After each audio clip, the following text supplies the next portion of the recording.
welcome sa aking YouTube channel, Solid Tech Express. Panibagong video po na i-share ko po sa inyo about Brother DCP L2540DW. Meron po siyang issue sa kanyang pag-print. Mag-test print po ako. Print tsaka copy, may problema. So ito po, bago ang drum cartridge, maayos siya kapag sinusubukan sa ibang unit, maayos naman yung drum tsaka cartridge. Pero ang print out po niya, kung mapapansin po ninyo, may part na blanco dito, tapos dito. Yan. Hindi siya ganun ka-clear. Minsan, pagka kinupya na natin to,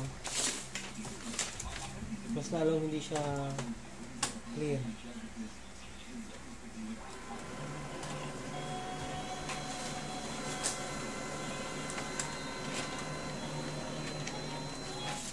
Ayan o. May blanco dito, may blanco. Tapos dito. So, kapag na ganito rin yung machine po ninyo na katulad nito, tapos ganito rin yung copy po niya, kasi ito nagpalit na ako ng drum, nagpalit din ako ng cartridge, kasi madalas ko sinasabi kapag sa printout yung problema, kadalasan na may kinalaman yun sa tuner cartridge o kaya naman sa drum o fuser sa likod. Pero ito walang kinalaman sa fuser. Yung drum tsaka cartridge, sinubukan naman sa ibang unit, gumagana siya, maayos. So kapag ganito po, ang i-share ko, tatry natin magpalit, mag-testing tayo ng ibang high voltage board tsaka yung power supply. Kasi yung main board po nito, maayos naman siya, gumagana naman siya sa ibang unit. Tinry kong i-test. So, tingnan natin kung may pagbabago sa kanyang printout. Isa-isahin natin. Una, high voltage board. Try kong palitan. Yung high voltage board po dito sa kabilang side, merong paraan din para tanggalin yung high voltage board niya dito nang hindi na binabaklas yung scanner,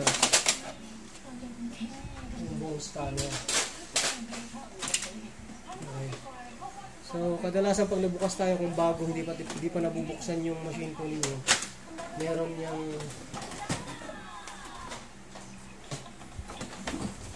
meron po yung screw dito. Pero minsan naman kapag lagi na nabubuksan yan, minsan di na binabalik ng mga nag-aayos. Dito yan, pwede hanggang ito, wala na rin to. Pero kung meron pa, tanggalin nyo lang. Tapos pagkahilahin nyo po para buksan, unahin nyo yung harap. Tapos next yung likod. So ito yung high voltage board nya, saka ito power supply. Unahin ko muna na test ng ibang high voltage board, tapos mag-testing tayo. Pag may pagbabago, may problema dito. Baka kinakapos sa supply o kaya naman may mga busted na parts, PSI ko. Okay. So, pwede naman po tanggalin muna yung scanner ito. Buong scanner. Pero ako ang ginagawa ko minsan, tinatanggal ko ito nang hindi ko na inaalis yung scanner. Okay.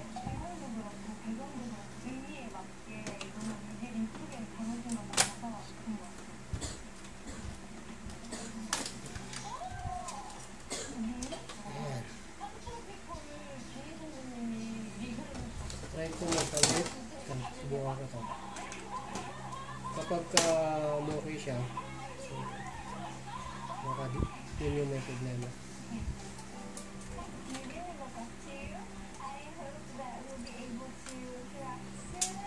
Sundan nyo na lang guys kung paano.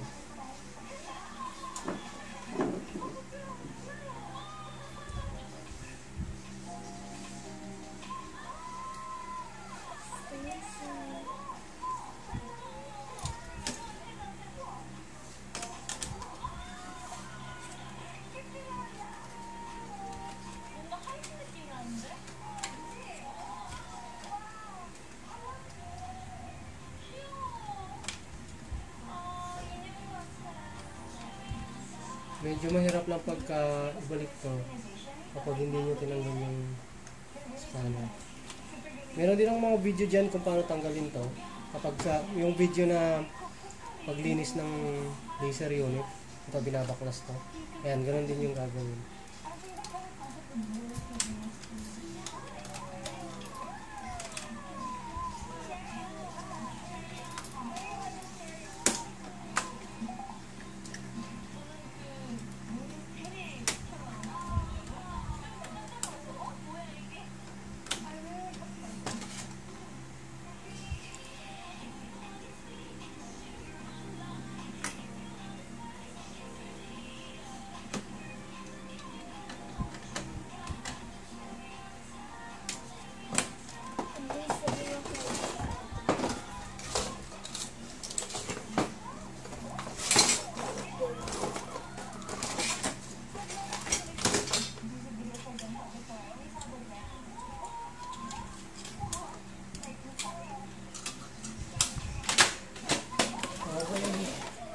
Testing muna tayo.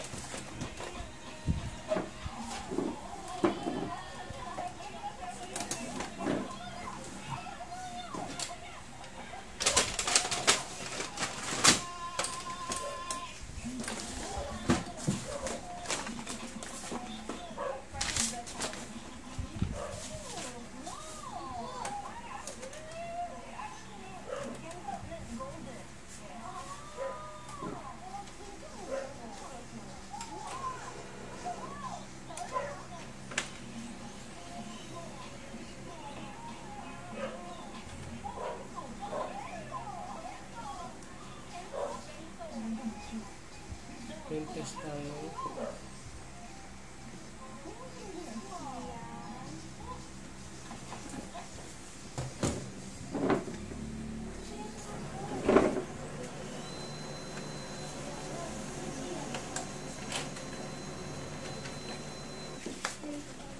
Ayan. Parehas pa rin. Ganun pa rin siya. Okay. So, try ko yung power supply.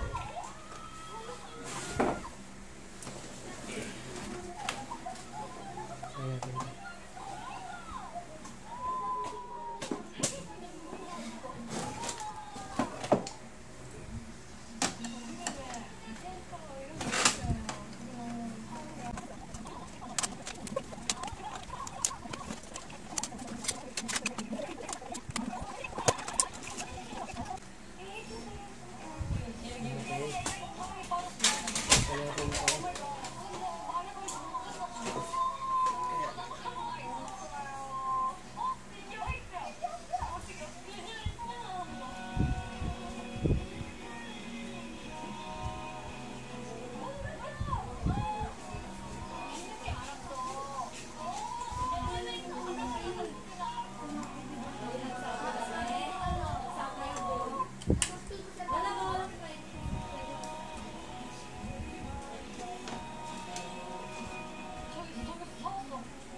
Ganda oh. Itim na itim oh. Yung kanina.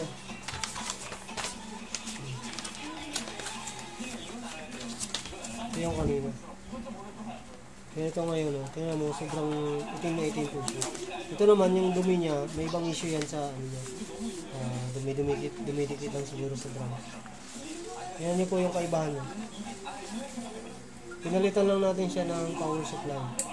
Pero ito na yung ano, result. So, itong power supply, may problema siguro to.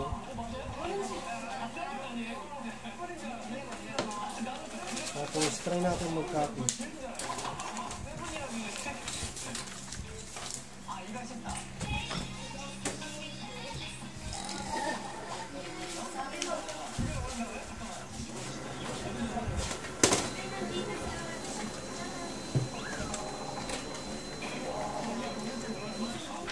Yan o, sobrang itim. So, positive guys, ang problema ay yung power supply. Pinalitan natin siya ng power supply, okay na siya. Yung dati niya, hindi siya clear. Kung makita nyo, walang problema sa ano sa drum tsaka cartridge, sa toner niya, tsaka sa likod, sa freezer. Kasi pinalitan lang natin ng power supply maayos. So ibig sabihin po lahat good yun. So ito lang. So kapag minsan naranasan po ninyo yun na hindi nyo malaman kung saan yung problema. Kasi sa printout yun nagpapakita ng ano ng resulta na problema eh. Iisipin natin na baka sa toner o kaya sa drum, sa fuser o sa laser niya. So pero ito makita nyo po yung kaibahan pero sobrang itim saka walang blanco. Ito may mga blanco. So yan guys, yan lang gusto ko i-share ko sa mga bago po sa aking channel. Baka pwede nyo po like and subscribe yung aking channel Solid Tech Express para sa mga susunod po na video. Abangan nyo po may mga problema po yung mga machine po ninyo ay makatulong sa tao. Thank you po.